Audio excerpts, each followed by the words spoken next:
بسم الله والصلاة والسلام على رسول الله. قبل ما نبدأ كلنا نصلي على النبي محمد صلى الله عليه وسلم ونذكر الله لا إله إلا الله سيدنا محمد رسول الله. أنا معايا هنا كذا حاجة، اللي هيعرف أنا هعمل من ده كله إيه ويعرف الوصفات اللي أنا هطلعها إيه هقول له كلام حلو في التعليقات. اللي معايا دي كمان لفة جلاش، أنا هطلع من كل الحاجات ديتي كذا وصفة. لو أنتم عرفتوا إيه هي اكتبوا لي في التعليقات، ويلا نبدأ مع بعض الوصفة من أولها. دلوقتي انا اخدت معايا نص اللحمه ديت كيلو.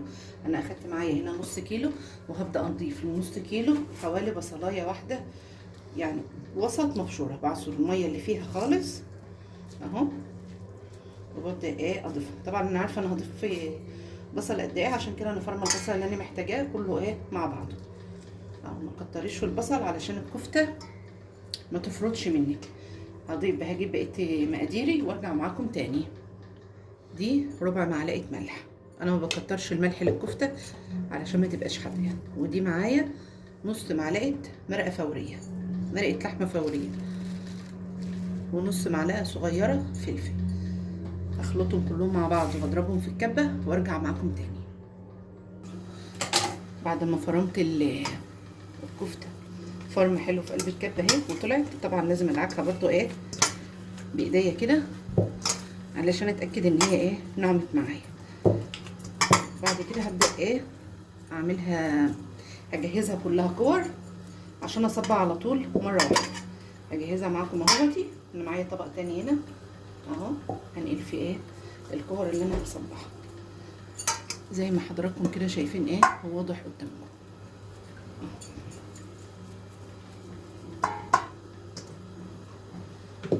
بس الصوره تكون واضحه معاكم.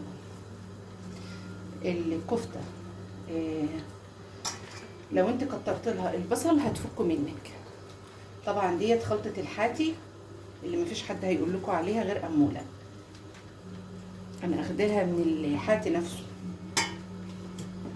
هي ديت كل المقادير اللي هو بيضيفها، مع زياده ان هو بيزود بيزود بصل.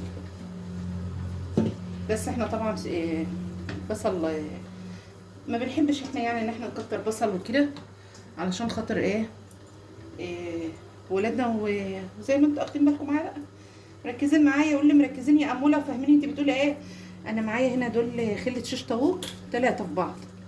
ممكن تستغني، ممكن قصدي تعملها عندك على اي حاجه تقدري ان انت تصبعي عليها الكفته زي ما انتوا شايفين كده. ببدا ان انا اصبعها اهو، وباخد لها الشكل بتاع الحاتي، اسحب بتطلع معايا بكل سهوله اهو زي ما انتوا شايفيني كده. هعمل واحده كمان معاكم ونرجع وتقولوا لي تسلم ايدك يا اموله. طبعا انا ما انساش اخواتنا في فلسطين وغزه ولبنان والسودان وسوريا ان احنا ندعي لهم، اللهم انصرهم نصر عزيزا المقتدر، اللهم امين. انا عملت معاكم اهي واحده كمان، ادعوا لهم يا جماعه، اخواتنا في الاسلام واخواتنا العرب لازم ندعي لهم كلنا اهو زي ما انتوا شايفين كده. وبسحب في ثواني، بتطلع معاكي في ثانيه، بتعمل معاكي بسرعه. اكمل اللي معايا وارجع معاكم تاني.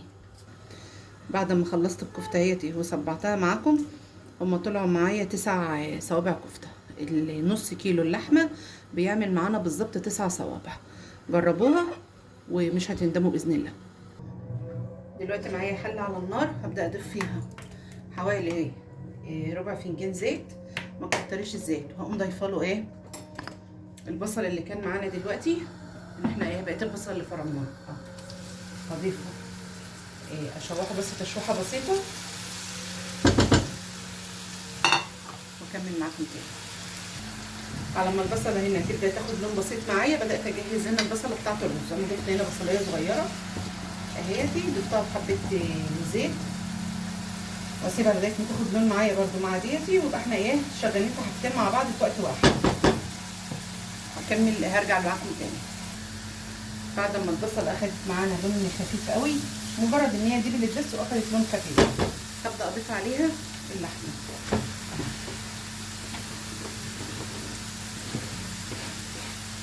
شوح اللحمه حلو.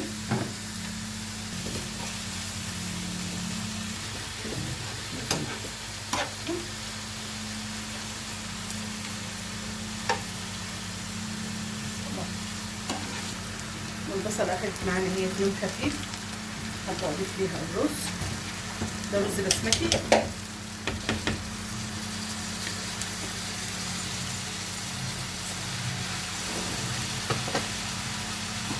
هقلبه ايه حلو مع بعض.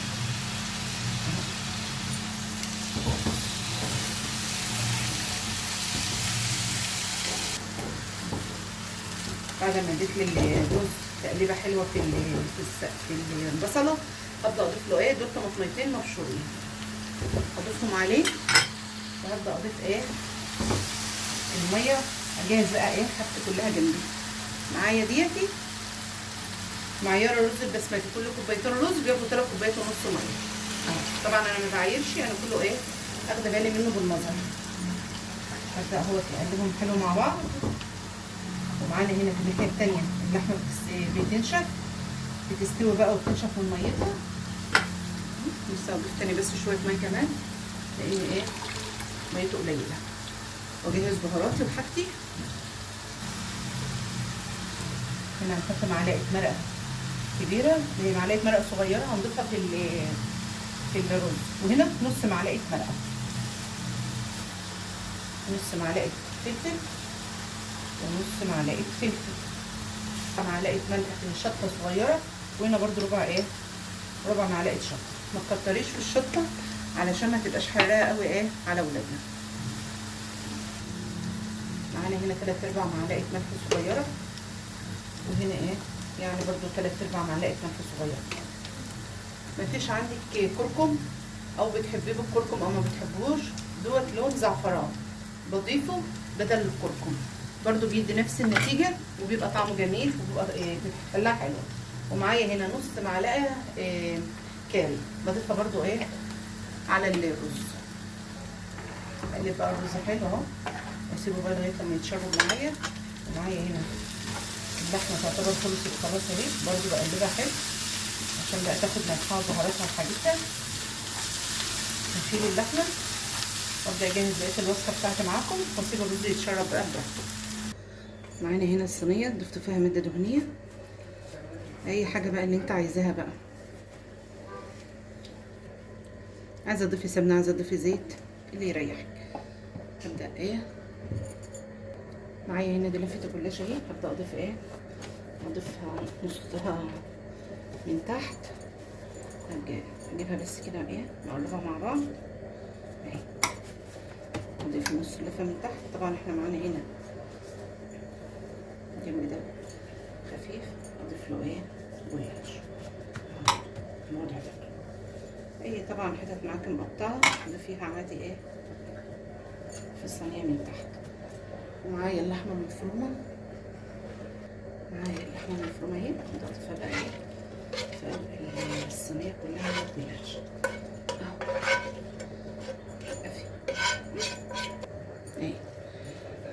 هسويها بقى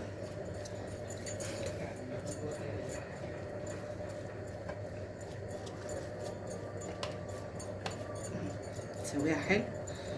املي الصينيه كلها، املي الصينيه كلها كده وسويها في قلب الصينيه. وبعد كده اضغطي على اللحمه حلو علشان ما تتفرفطش منك وانت بتقطعيها اهو. هبدا احط بقى نص لفه الجلاش التانيه اللي لسه باقيه معايا اهو. اجيبها بقى عليه كده اهو.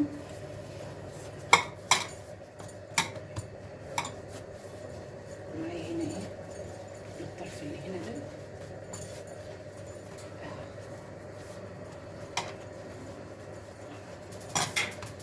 بس كده.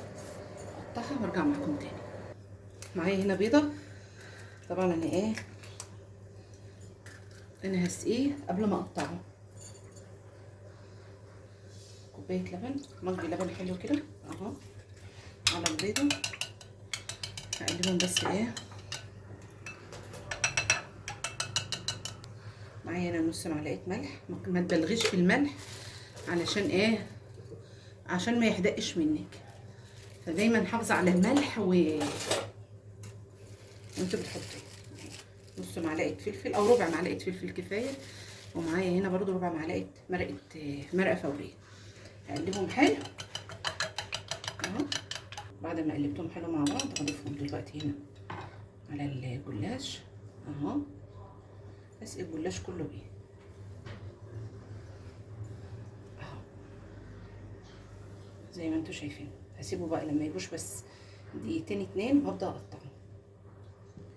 هبدا اقطع بقى الجلاش، وبعد ما اقطعه ادخله الفرن يتحمر وارجع اوريهولكم في النهايه اهو. بعد ما خلصت الكفتيات وحمرتها وغرفتها معاكم اهوتي، وخلصت الرز اهو. جربوا الرز مش هتندموا على طريقته جميله جدا.